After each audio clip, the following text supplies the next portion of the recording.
taking and history taking and writing on skin, and then identification of the primary and secondary morphology or lesions. You need to study the lesions because it will be asked during the OSCE.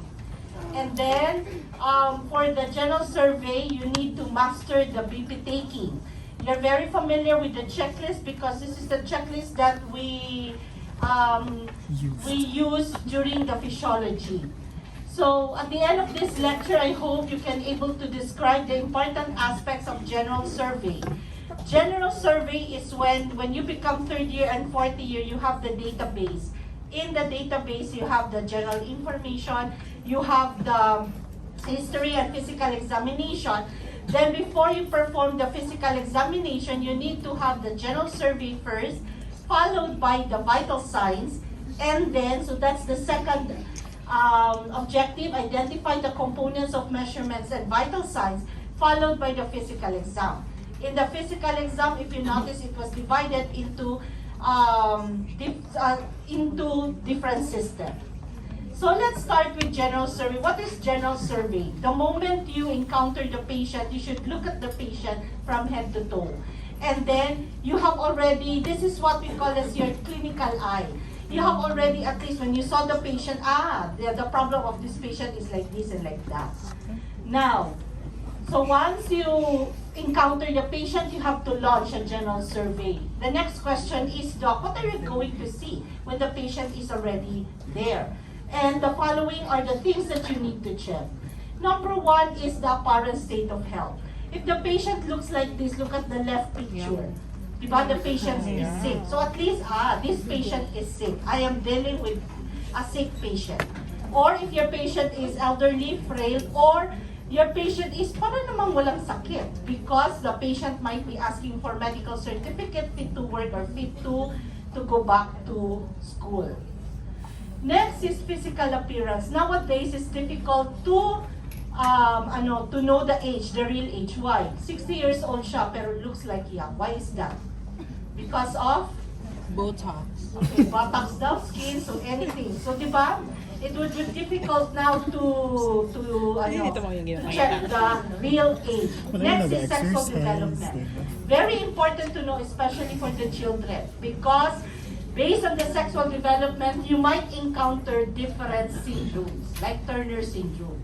So you see, if you look at the patient, ay parang abnormal ito. So at least, maybe I am dealing with some abnormal syndromes. Next is the level of consciousness. Not all persons who are alert are already oriented. So you have to take note.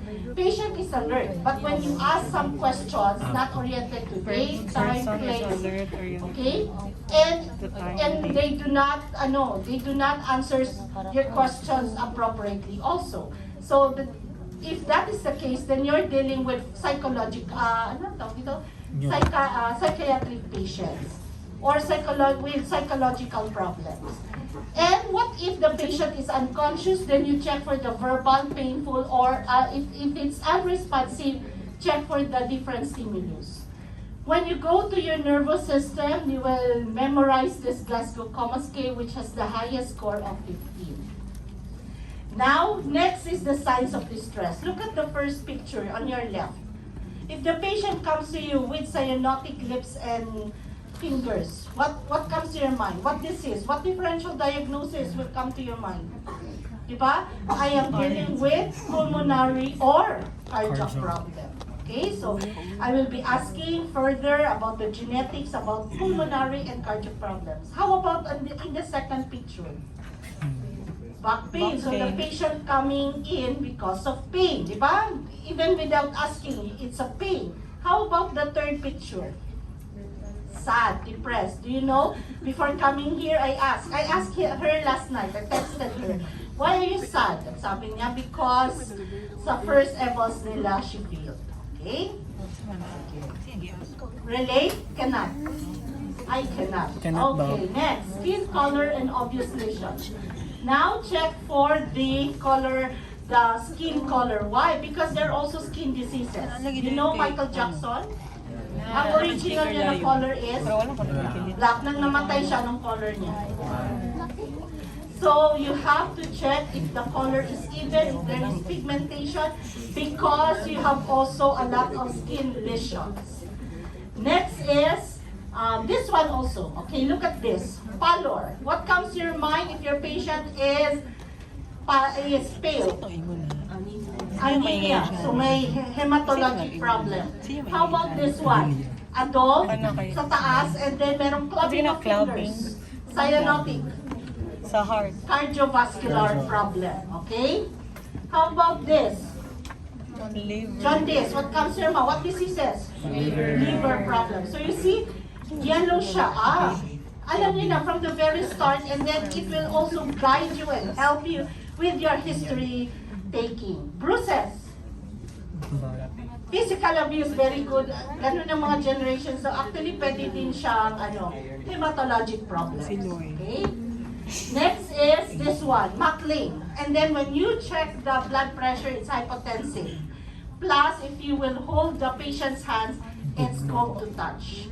So meron siyang problem in cardiac.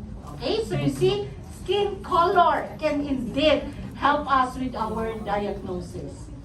Next, dress, grooming, and personal hygiene. You can appreciate this when you will have your rotation in psychiatry. You can see para siya nagpapuntang party. Okay? Because dress can, or the hair, fingernails, and use of makeup are clues to patient's personality, mood, and lifestyle. Next is odors. Why odors of the body? Next is facial expression. Okay, look at the first picture on your left. Ganun ang kanyang mukha. Pero when you talk to the patient, doctor, can you help me? Mukha lang siyang galit. But what is the problem? What is that? Exophthalmos. That is exophthalmos. Okay, so you're dealing with thyroid problem. Look at the second picture. I asked her this morning before coming here. Hindi daw siya nabagsak. Actually, top pa siya. Bakit siya sad? Hindi bulagan siya. Kasi hindi siya perfect, kasi hiniwalayan siya. Okay, next. Let's go to the odors of the body and breath. Ang joke na sa social media, di ba? Malaman nyo na daw kung nasa DMSF ka na. Yes.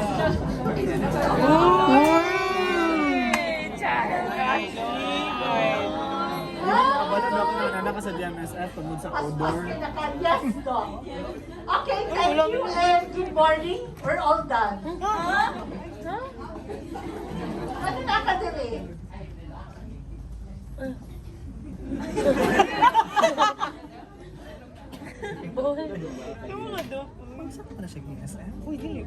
Okay.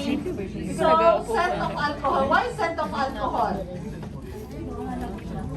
Scent of alcohol. Especially during for example, motorcycle accident. Okay? Just by the scent of alcohol. How can it help your diagnosis? You can place the motorcycle accident or vehicular accident secondary to alcohol intoxication. Okay? Next is posture, gait, and motor activity. Okay, who among you walks like this? Walks like this? Okay, thoracic poses forward. Okay, meron ba? So meron. Yes or no? Wala? Have you noticed already? What is the orientation of the door and the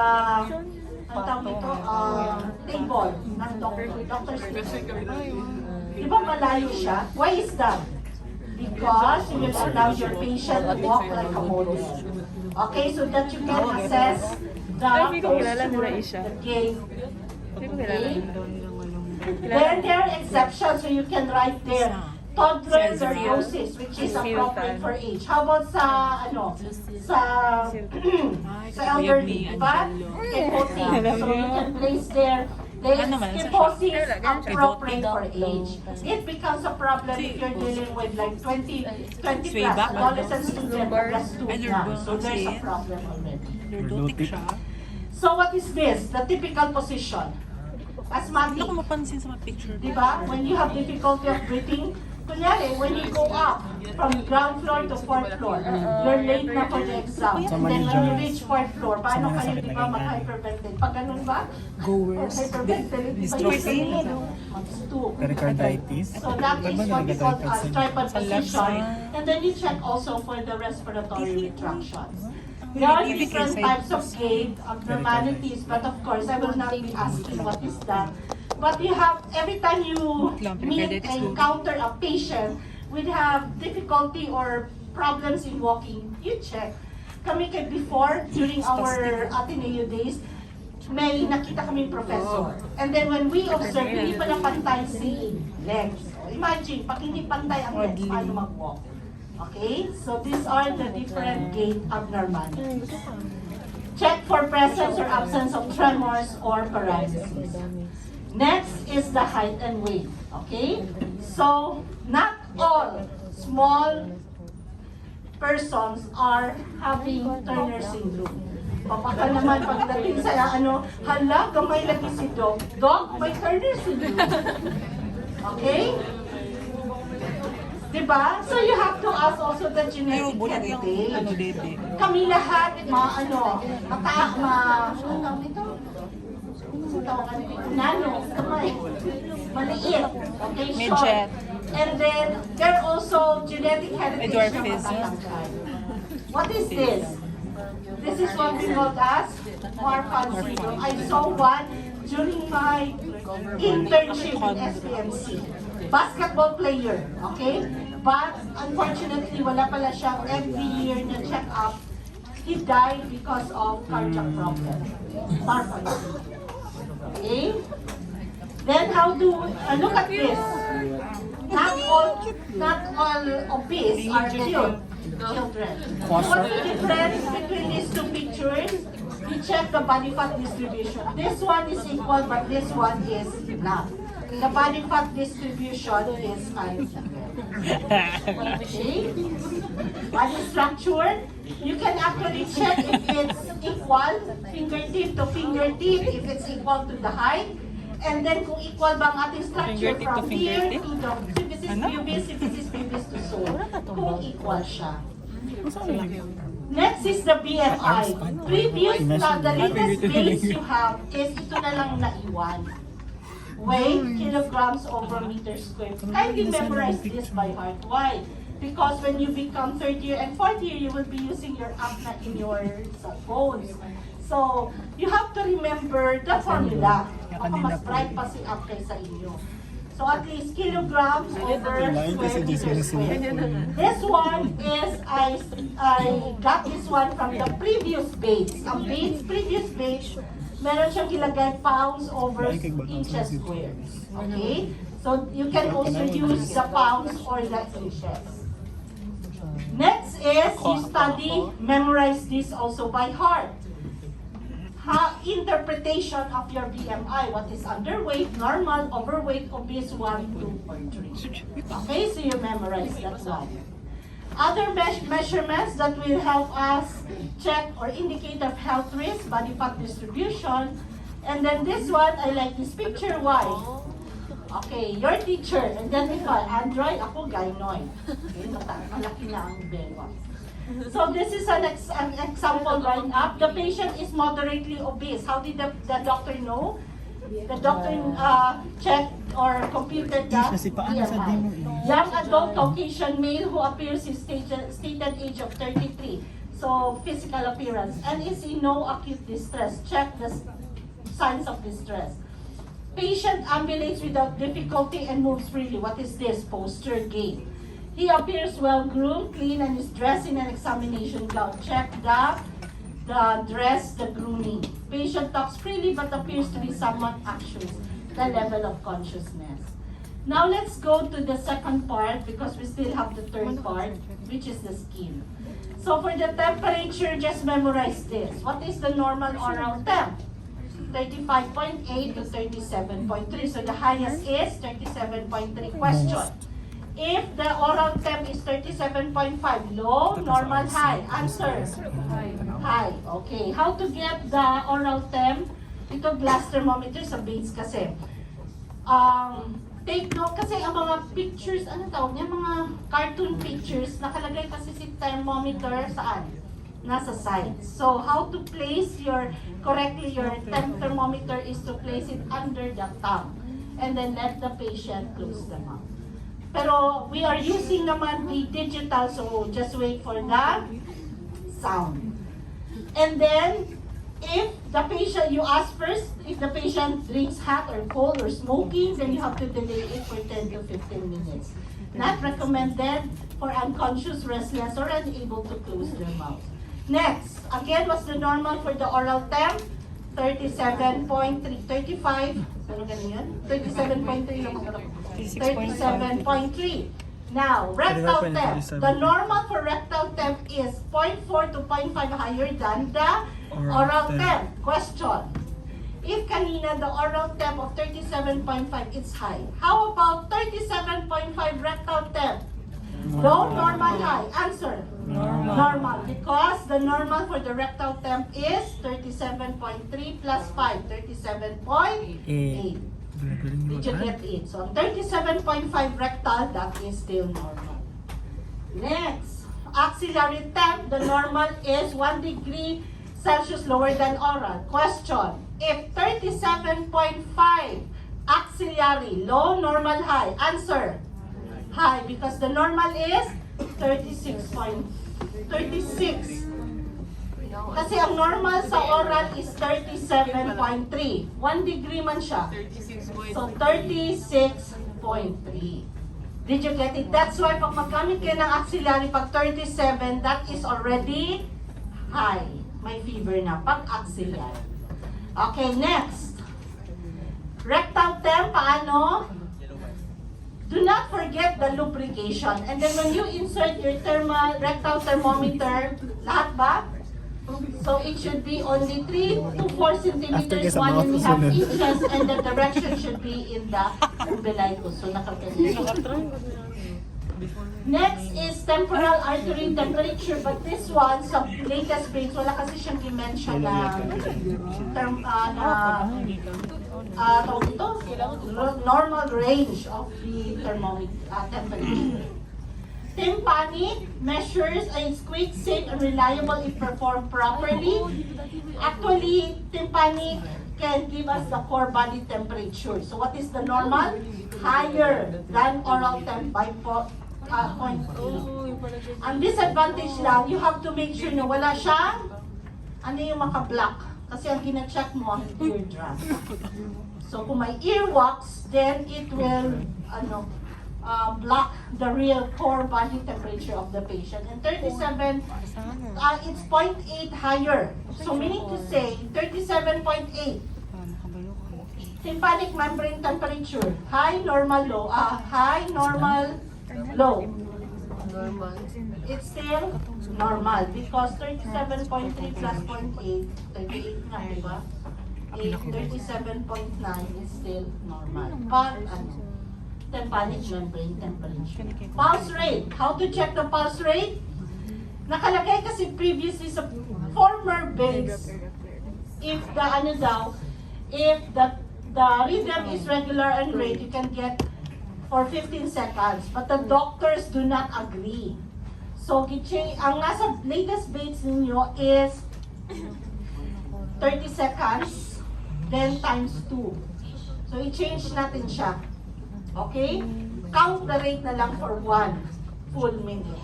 Did you get it? Kasi ayaw ng mga doctors yung nalaman nila sa clinic because we are using baits.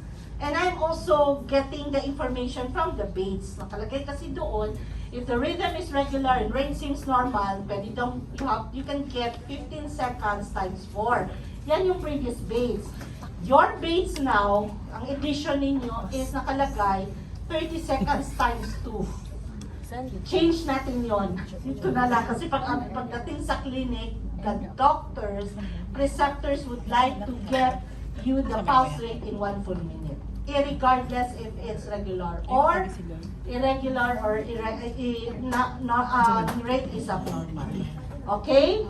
Question. Heart rate and pulse rate are the same? No.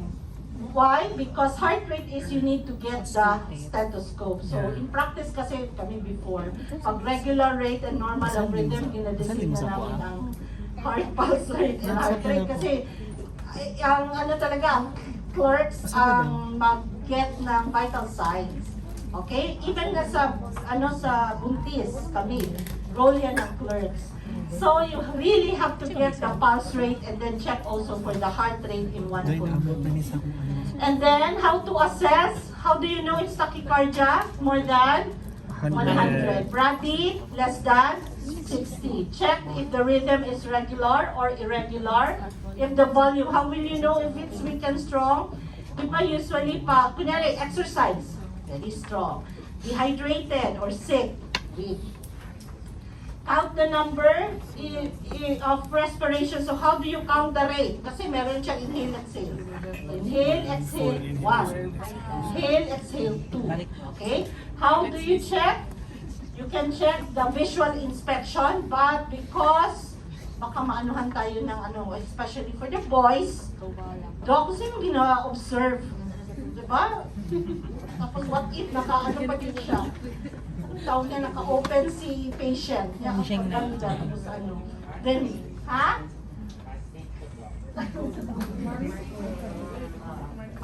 Mark safe?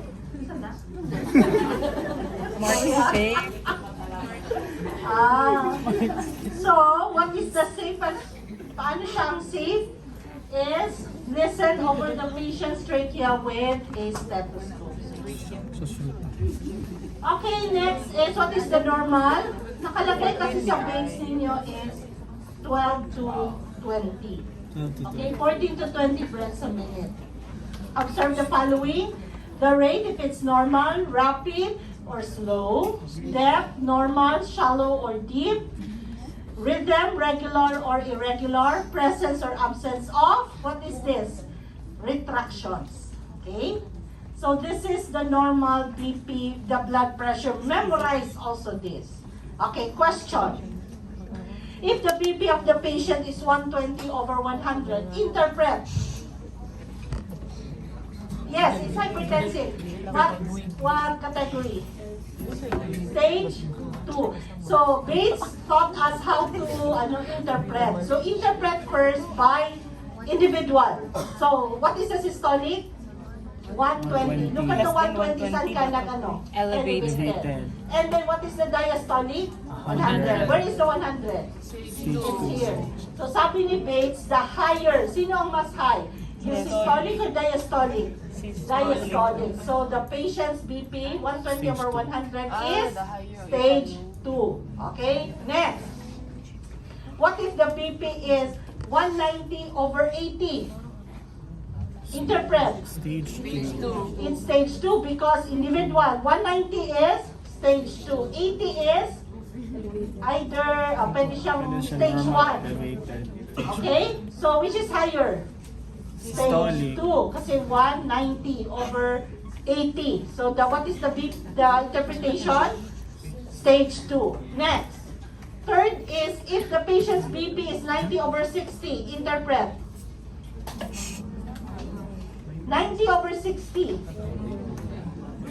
Hypotension, Bates said you have to investigate further. Ask the patients what is the usual BP. Ako noon, nung high school ako, usual BP ko is 90 over 60. So if that is the case, if the usual BP, ay ganoon talaga ako before, 90 over 60. So you cannot say it's hypotension. It's still normal. What if before ang BP ko is nasa 110 over 70 or 120 over 80, then ngayon it's 90 over 60. Interpret. Hypotension. Did you get it? So you have to further investigate. It does not mean hypotension kaagad. Okay? So let's have this one. So then let's go to the checklist. This video was created by the Ohio Academy of Family Physicians to demonstrate proper technique for measuring blood pressure in an office setting. About 1 in 3 American adults has hypertension. The American Heart Association estimates the total costs associated with high blood pressure to exceed $40 billion annually. Measurement of blood pressure is used in screening for hypertension and for monitoring the effectiveness of treatment for patients with a diagnosis of hypertension. In the outpatient setting, blood pressure is measured indirectly. It is important to use proper techniques so that readings are consistent and reliable. The 2014 Evidence-Based Guideline for the Management of High Blood Pressure in Adults report from the panel members appointed to the 8th Joint National Committee, also known as JNC8, guides current treatment of hypertension. According to JNC8, patients 60 and older who do not have diabetes or kidney disease need to have blood pressure under 150/90. For all other patients, the blood pressure goal is less than 140/90.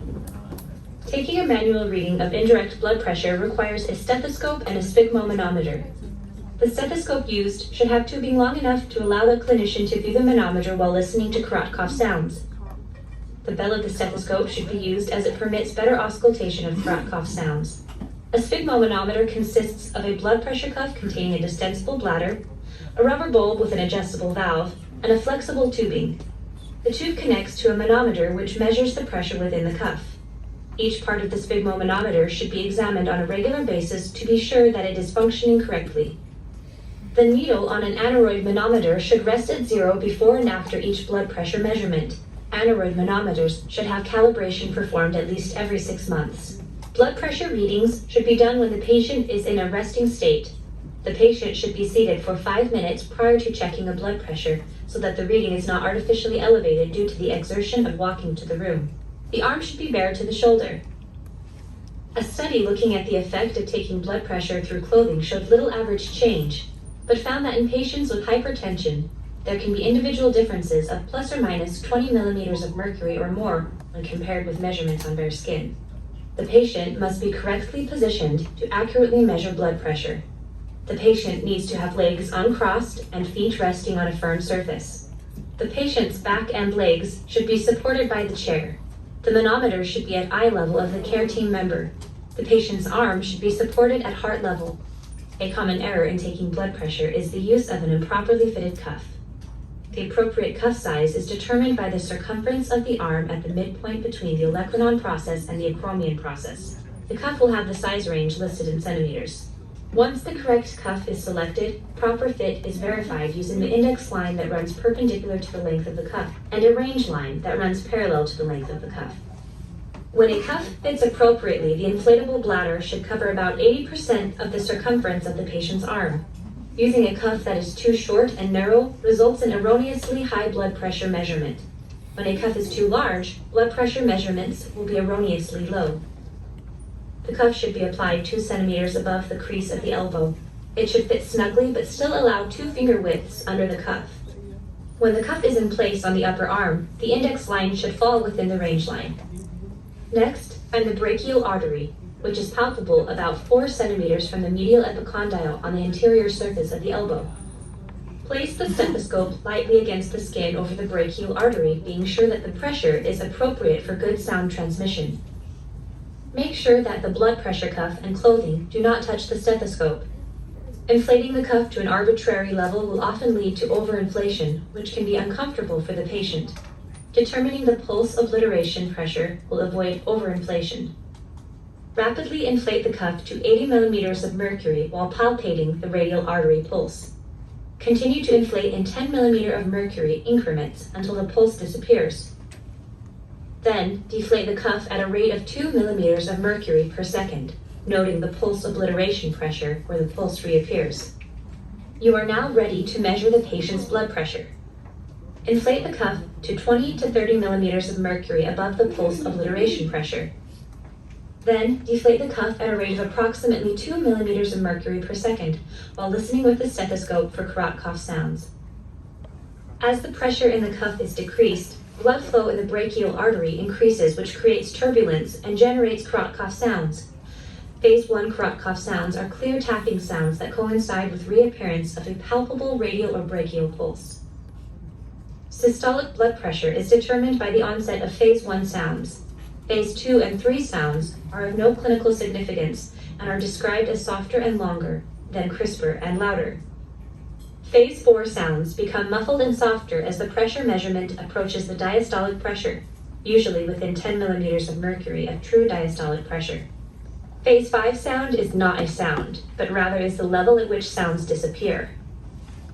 The diastolic blood pressure is measured at the start of phase 5.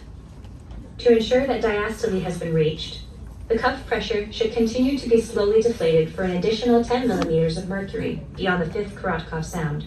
The blood pressure should be measured at least twice, waiting 1 minute between readings, then recording the average of the two measurements. In the following example, please listen for the various phases of the Korotkov sounds while you observe the reading on the manometer.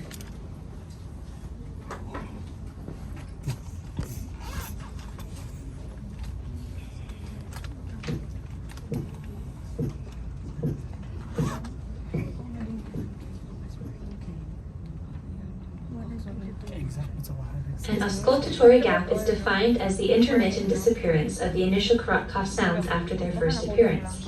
This phenomenon can lead to underestimation of systolic blood pressure. Obtaining the pulse obliteration pressure can be helpful in avoiding incorrect measurement. Certain conditions, such as cardiac arrhythmias, may complicate blood pressure measurement or interpretation. In these circumstances, decreasing the rate of deflation and averaging several readings may improve accuracy. Observer bias. Okay, let's go now to the checklist. Checklist blood pressure.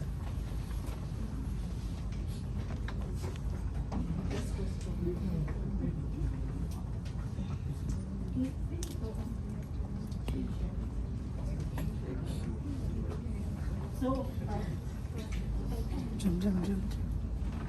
okay, so do not forget, although, do you have the checklist? Yes, no. Yes na. So do not forget also to include the patient's information data. Patient information, you need to also read by patient by name, attempts to comfort to ask the patient if he is comfortable, and then respects patient's need for privacy. And then do not also forget to ask for the patient's details. What are the patient's details? Name, age, sex, religion, address. Okay? Ang gawin And today. then explain the importance. Tapos Do iba not, yung mamaya. do not May just case tell the mamaya. patient, I will get the Na blood skin. pressure. But you have to inform the patient why is it important to get the BP. Why? So that, you will have the baseline and you will know also if the patient's BP is normal or abnormal. Okay, and then let's go to the different tasks. So take note of the different verbs. Ito pa, tignan mo lihok. Ay,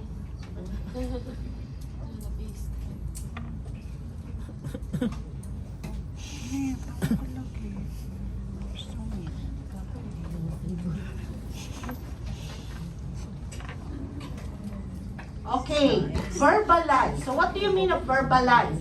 So you have to inform. Sir, the room is assumed quiet, even if your classmates are noisy. So the room is quiet.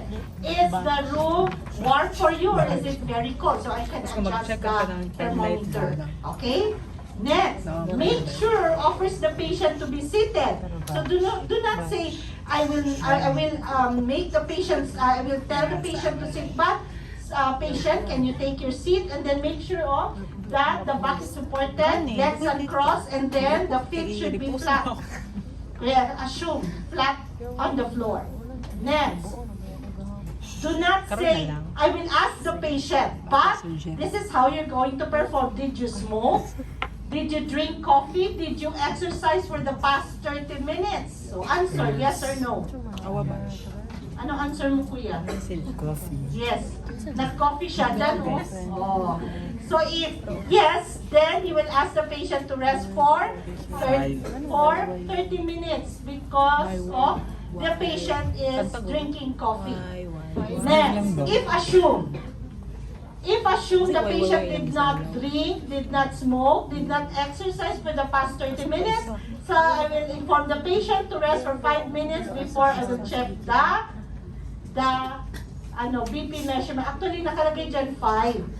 For the past, pwede naman 5 lang. For the, kunyari nag-coffee siya, then let the patient rest for, tell the patient to stop drinking and then rest for 5 minutes. Then while letting the patient rest for 5 minutes, check, inspect the cuff and mention that the cuff fits the patient's arm. So you have to check. So what is the normal? 40% and 80%. So what is 40%? The width. So if this is the arm of the patient, it should be at least 40%. So ito, dito ang half. So 40% siya. Next is the length. What is the length? It should be not more than 80%. Okay, what? Imagine if the length is 80%, what will happen kung na-use up siya dito?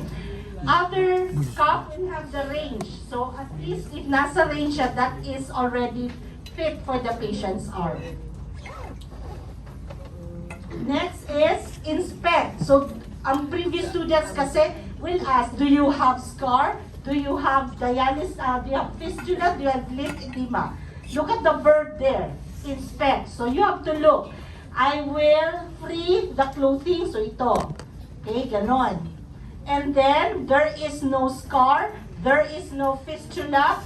There is no lymph edema. Yes. Okay. Inspect the arm and what's the verb? Mention. Okay? Mention sa taas. Mentions that the arm is selected is free of clothing, no fistula, no dialysis. Okay? Bawal mo ka sa fistula. Then, palpate the brachial artery. Ako ano nga patient was stroke siya mo niya. Kani Where is your brachial artery? dialysis. Everyone, dito. So, palpate. And then make sure that the Nakuha. brachial artery is at the level of the heart. Assume there is a table here. So if the table, place your arm, rest the arm on the table a little above the patient's waist or roughly at the fourth interspace. You can also actually get the BP while standing. If standing, you have to support this one. If standing, try to support the patient's arm at the mid-chest level. Okay? Next, centers the inflatable bladder over the brachial artery. So center this one.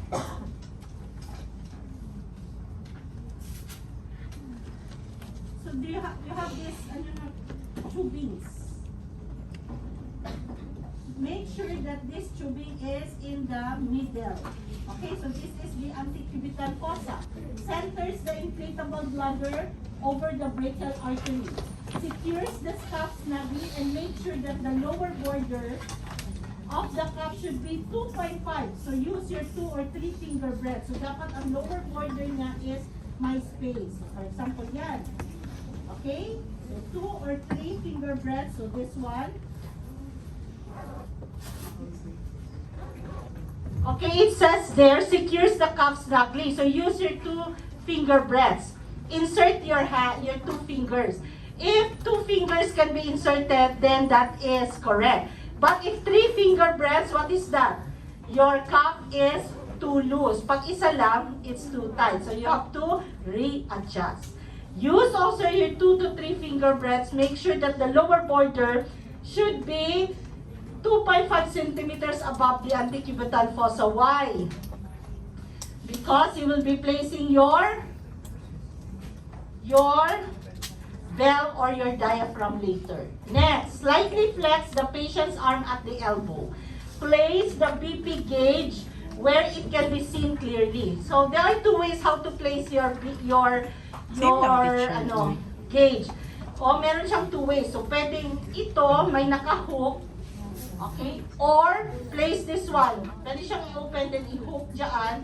If wala ito, pwede sa upper border or sa clothes ng patient. Kasi pwede siyang i-clip. Ma-open man. Ayan o. Okay? So, clip. Example, clip na lang kayo. Next. Palpate the radial artery. So, where is the radial artery? There are 2 methods. First is the palpatory method. So, palpate the radial artery using your index and middle fingers. As you palpate the radial artery, check off. Rapidly inflate the cuff until the pulse disappears. So in the video, it tells us pwede ka mag-start sa 80. After 80, check the pulse. If there's still pulse, what's the next step? Increments of 10. So from 80, 90. There's still a pulse. Next. 100. There is still a pulse. 110. There is still a pulse. 120. No more pulse. What's next? What's next? Correct. It says there, oh, deflate the cuff promptly and completely. There's a step. Hindi siya pwede mag-next step kayo. Did you get it? So, it says there, as you palpate the radial artery, palpate ko na, rapidly inflate it by increments of 10 until the pulse disappears. Sometimes, even MMD, last year, nag-report na siya, hindi ko na siya i-check. Nag-abot siya ng 140. Sorry. Nag-abot siya ng 140. Ang report niya sa akin, doctor, the pulse disappeared at 130. So, gilagay ko sa kanya incorrect. Why? Why incorrect? Nakita ko, nag-inflate siya until 140 and that student reported to me that the radial pulse disappeared at 130. Why? Look at the statement again. As you palpate, rapidly inflate the cuff until the pulse disappears. So, pag abot niya ng 130, nag-stop naman. So, what's next? The next step is deflate the cuff. Do not go beyond. Did you get it? Kaya hindi ko na siya i-check. Because rapidly inflate until the pulse disappears. Okay? Next, mention to the preceptor, this one is your favorite na, kanina, is to add 30, so the pulse disappeared at 120, I will add 30, therefore, sa video kasi ang tawag niya is auscultatory obliteration. Ang sa atin, ang tawag natin sa base is maximum inflation level. What do you mean of maximum inflation level? The maximum that you can inflate. Question. What is the maximum inflation level of this patient? 120 plus 130 equals 150. What if I will inflate it at 180? So what? Yes, painful for your patient. Next, wait for 15 to 30 seconds. You check because sometimes, diba, after you inflate this one, minsan pag deflate mo, magbabak siya. Mag-loosen. So you can check again. Then, we're done with the auscultatory method and the palpatory method. Let's go to the second method. Auscultatory. Palpates and feels again the pulsations of the brachial artery. Places the diaphragm. Okay, what is this? Diaphragm, this one. Well, so make sure also, there is also one student, first year pa naman, IMD. Doc, I think there's something wrong with the step because I checked both diaphragm and bell, but sa bell daw di daw niya marinig because it's closed. Okay, so make sure when you want to use the bell, it should be open. Okay, so what's the correct way of using your stethoscope? Pag ganon or pag ganon? First. Okay, so dapat out. Pag ganon siya. Okay? Then, make sure to create an air seal. What is an air seal? There should be no space. Okay, ito. No space. Make sure that there is 2 to 3 centimeter space for stethoscope because like I said, sometimes after you inflate, deflate during the palpatory method, minsan magbaba siya or mag-loosen.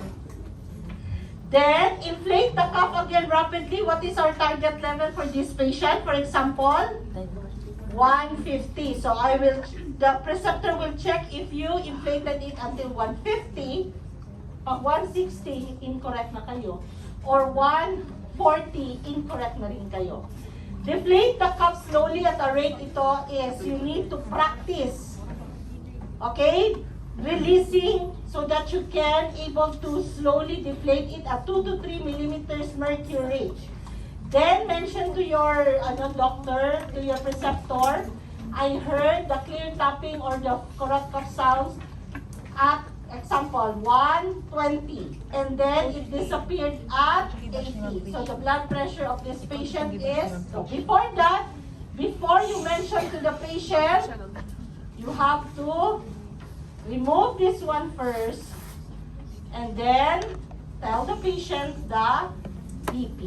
Okay, what's the BP? Example, 120/80. Interpret. It's normal. Okay, so that's it for the BP. Any questions, clarifications? So study ha the BP taking for next week. Thank you, Kuya. Let's go now to the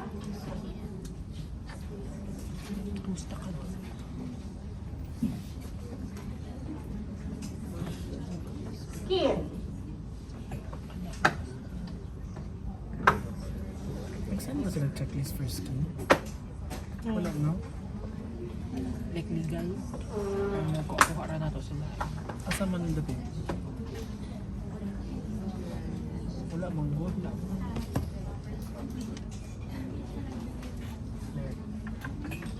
BP checklist lang ni.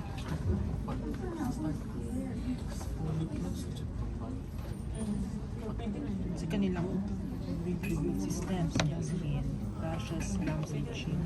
Almost Like ang rashes. lahi.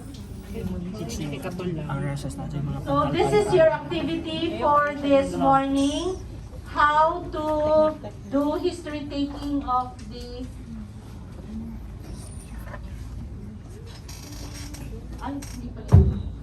So good afternoon. So our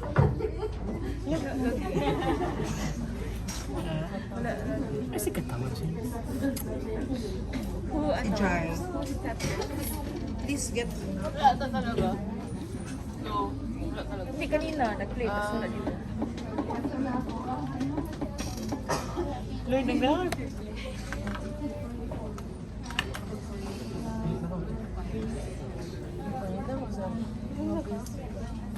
Ano yung ipagkabalahan dira? Or pag-decide mo kung sa June mo. After surgery. After surgery na tapos share. Sige. Ganong naka-study June me? Oh, grabe. Naka-answer June Tayo me? kayo tatlo. May gwapo. Gwapo itong combo. Grabe, imagine ano, from abot na mo, abot yun may kung kalauna, like non-stop may nagagabi. Like gana namin. First time na ako sa akong na-fit guys. Ngayon ako natuyok ang green coffee. So isa ka. Promise, inaano, may ka-indap na kanila kulay. Like grabe. Studies kasi kayo. Mamahay promise. Hey everyone, this lesson is on Introduction to Dermatology. So we're going to talk about how we describe skin lesions, and we're going to talk about some of the more common skin lesions. So we won't be talking about every type of skin lesion, but we'll talk about a method of describing skin lesions. Wala, wala pa ang GP. Sarap magod ng GP.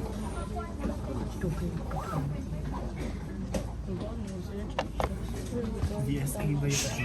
Akas na Hello everyone, and welcome to this video. Murag si In James. this video, we are going to talk about because your history might be rash also the same. I hope you find this information useful. Introduction to the consultation. As you walk into the room, don't forget to wash your hands. Introduce yourself with full name and date of birth. Kasi na-hit. Also ask the patient for their full name and date of birth. Explain to them that you are here to take history. Also ask and gain consent.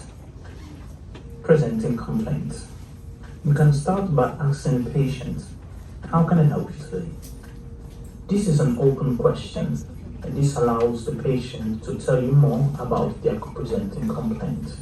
Afterwards, you can follow up with Socrates. We Don't use worry, cold I'm going cards. to go through each one of those points to then with you. Subjective. The most obvious question will be to ask them the site. So, where is the Location. rash? O for onset. How long has the rash or the lesion been present? C for character. How does the rash feel like? R for radiation. Is it spreading? A for associated symptoms, such as pain bleeding. Is it itchy? Where is it itchy? Any redness? Swelling? Is the symptoms worse during the night? During the day? Any night sweats? Any fever? Or weight loss? T for time.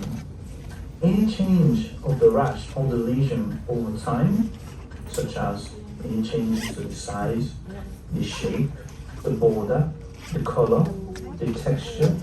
Is it hot, cold, E. E for exacerbating or relieving factors. Does anything make it worse or better? S for severity. Now, this is only relevant if there is pain. If the patient mentioned that they are in pain, ask them to scale it from 1 to 10, 10 being the worst. Where would they place the pain? Okay, so again, during your history taking this 10 o'clock, use the old cards. What's old?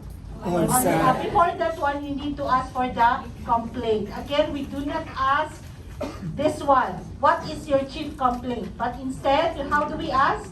How may I help you? What brings you here? Okay? Because if na magsabi kayo na, what is your chief complaint, then your preceptor will mark you incomplete. Okay? Nasa 1. Next, what is O? Onset. So, for example, rash. So, onset of rash.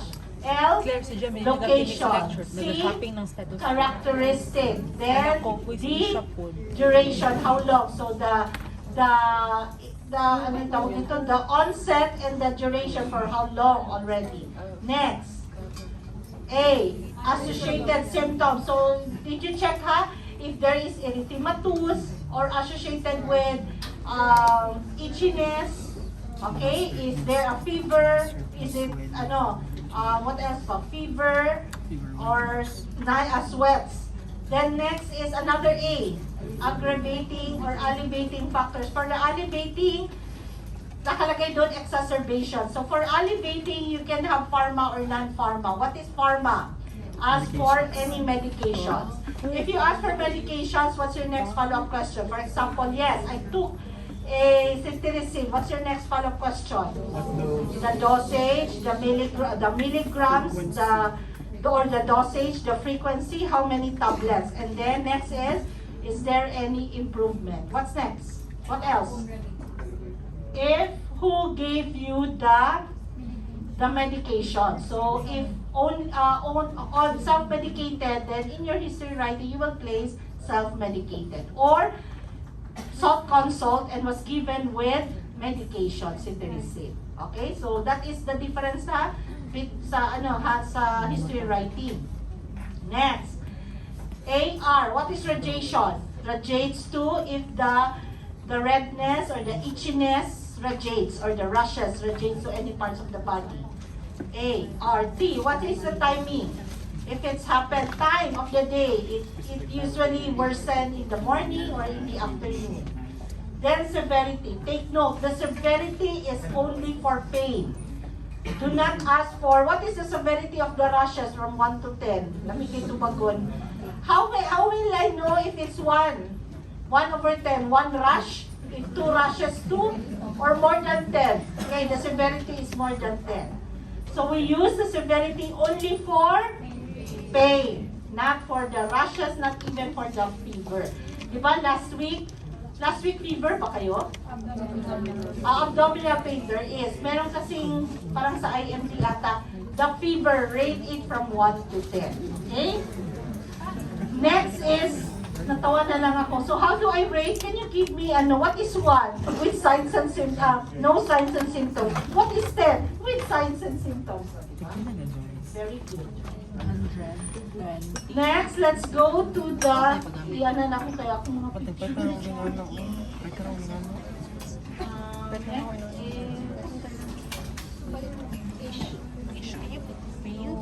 Hey everyone, this lesson is on an introduction to dermatology. So we're going to talk about how we describe skin lesions, and we're going to talk about some of the more common skin lesions. So we won't be talking about every type of skin lesion, but we'll talk about a method of describing skin lesions. So I'm just going to briefly talk about the lesions of this lesson. Especially for the we talked about primary morphology in this lesson, including flat versus raised, the size of skin lesions, and the constituency of skin lesions. And we look at secondary morphology, which is the color, the shape, the texture, and the location of skin lesions. So that is primary and secondary morphology. So now that we know that, what do we do when we actually see a skin lesion? So we start off with primary morphology. So we look at whether the skin lesion is flat or raised. If the skin lesion is a flat skin lesion, so if you were to touch it on someone's skin, there's no raised border to that skin lesion. It feels as though it is in line with the rest of the skin.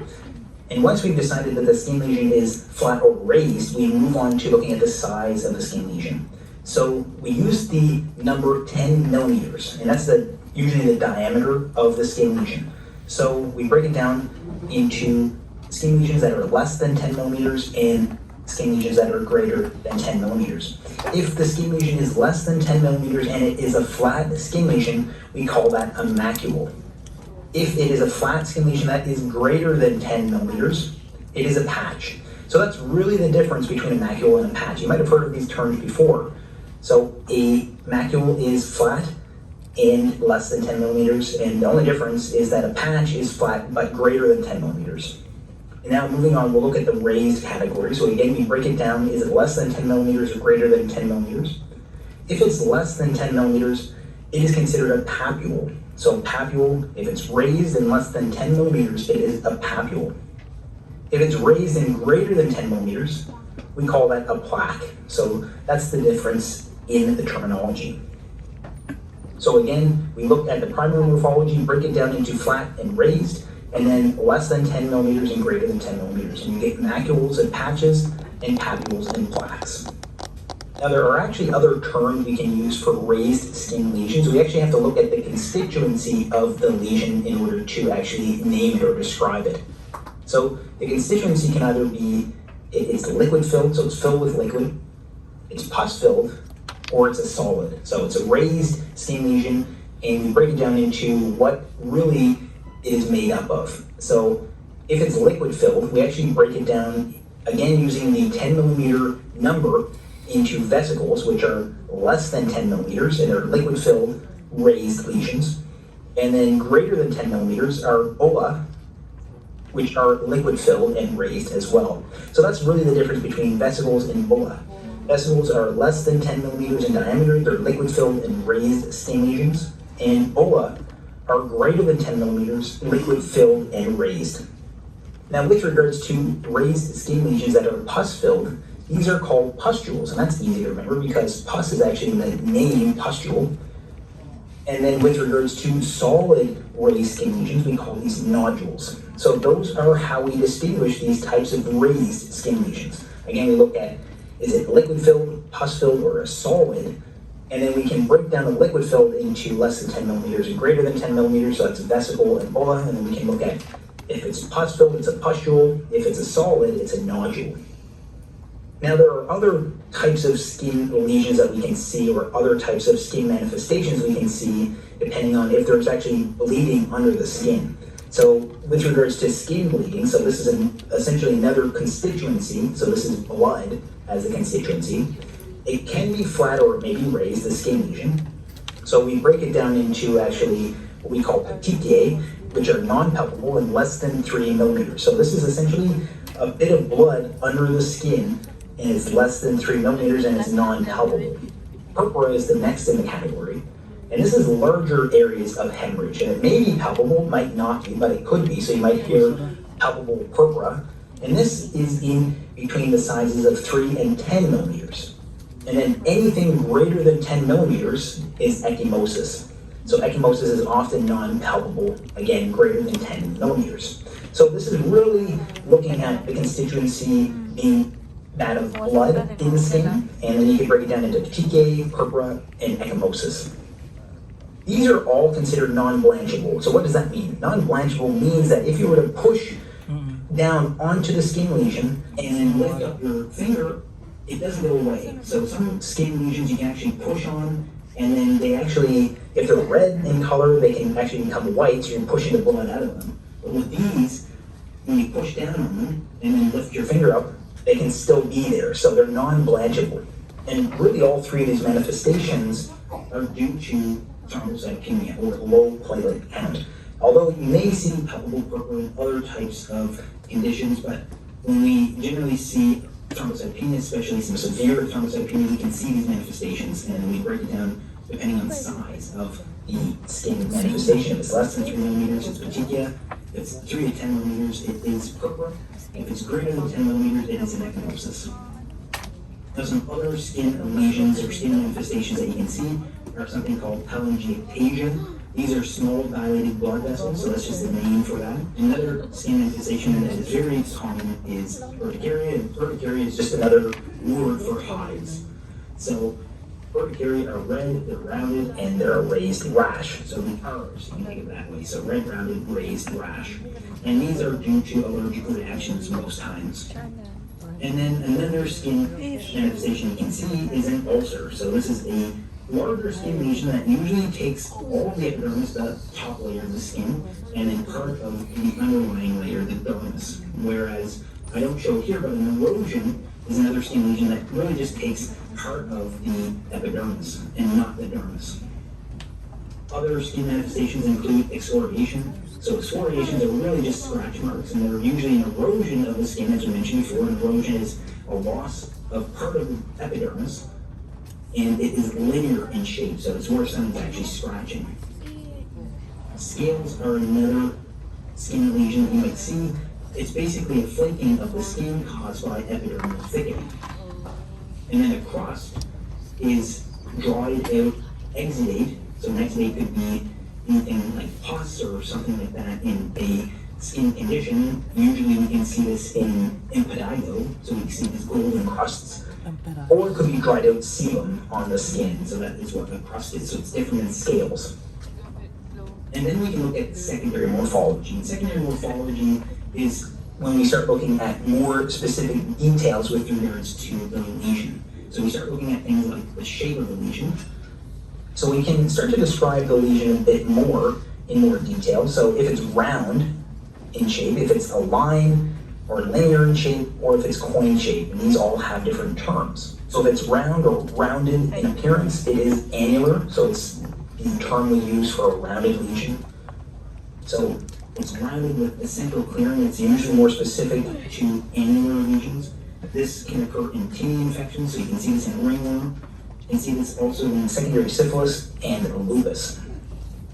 If it is in the shape of a line, we call it linear, so that's easy to remember. We can see this with conditions like contact dermatitis. And if the lesion is in the shape of a coin, or it's coin shaped, we call it nummular. So we can see this in conditions like nummular eczema. Now some other shapes that we can see include a target-like shape or a bullseye-like shape, a web-like appearance or web-like shape, and a snake-like shape. So we're going to look at these in more detail. So bullseye look to a lesion is actually called targetoid. So we can actually see these types of skin lesions, and we actually have specific names for them depending on the condition that they're associated with. So erythema migrans is actually the skin lesion we see in Lyme disease. So it's actually the bullseye skin lesion that is typical for the site of where the tick actually bit someone. So that is erythema migrans. So you get this bullseye appearance, so it's targetoid. And erythema multiforme is also in the shape of a target, and we would describe that as targetoid as well. Web-like shapes, we call these reticular shapes. We can also call this something like a lacy network. And really when you see something like this is libido reticularis. So libido reticularis can be caused by many different things like Raynaud's phenomenon and thrombocytopenia, and you can see this in different conditions as well. So it's very non-specific, but this is what libido reticularis is. And then if the skin lesion is in the shape of a snake, we call this serpiginous. So serpiginous is the term we use to describe this type of lesion. And you can think of it as squiggly in appearance and branching. And it's actually associated with parasitic infections. You can see this in fungal infections as well. Now there are some other terms we can use as well with regards to the shape or the pattern of appearance. We can use the terms herpetiform, which is clusters of papules or vesicles. This is associated with herpes simplex virus infections and dermatitis herpetiformis. And the related zosteriform. So zosteriform is essentially similar to herpetiform, but it is located or confined to a particular dermatome. We see this in herpes zoster or shingles. And we keep going. So there are actually more terms we can use for secondary morphology, and we do that by looking at the texture of the skin lesion. So with regards to certain textures where we see a thickening of the skin, this is hyperkeratosis. So we can see a hyperkeratotic appearance in things like calluses and in tinea pedis or athlete's foot. Another term you can see being used for texture is verrucous. So verrucous is an irregular raised and dark skin lesion. So you can see here this is irregular, it's raised and dark in appearance, and sometimes you can see the term heavily being used as a descriptor for these types of skin lesions, and we can see these types of skin lesions in seborrheic keratosis and warts. And another term we can see being used is lichenification. So lichenification is a thickening of the skin. So you can see here there's some thickening. But really, how this can be distinguished from other types of textures or other types of skin morphologies is that there is an increased visibility of skin lines. And you can see here, although the skin is thickened, there's increased lines or hyperlinearity of the skin. And we get lichenification from scratching most often. So if there's a lot of scratching for a long period of time, you can get this type of skin lesion or this type of texture of a skin lesion. We can also go further in looking at the texture of the skin lesion. So you can see things like xanthomas. So xanthomas are raised yellow lesions you can see usually around the eyes. And these are actually composed of fats and cholesterol. We see these in conditions like familial hypercholesterolemia. Another term we can use for texture is indurated. So indurated is the thickening of skin due to swelling and edema. So we can see here there's some thickening and change in the skin. And another term we can see being used is umbilicated. So umbilicated, you think umbilical cord or umbilicus. And really what that means is belly button. So umbilicated lesion would be something we see in molluscum contagiosum. So you see this raised lesion, but you see that there's a little central indent, and that is what we call the belly button of that skin lesion. So this skin lesion is raised, but umbilicated as well. So that was an introductory lesson on describing skin lesions. If you want more information on other skin conditions, please check out my dermatology playlist. If you like this video, please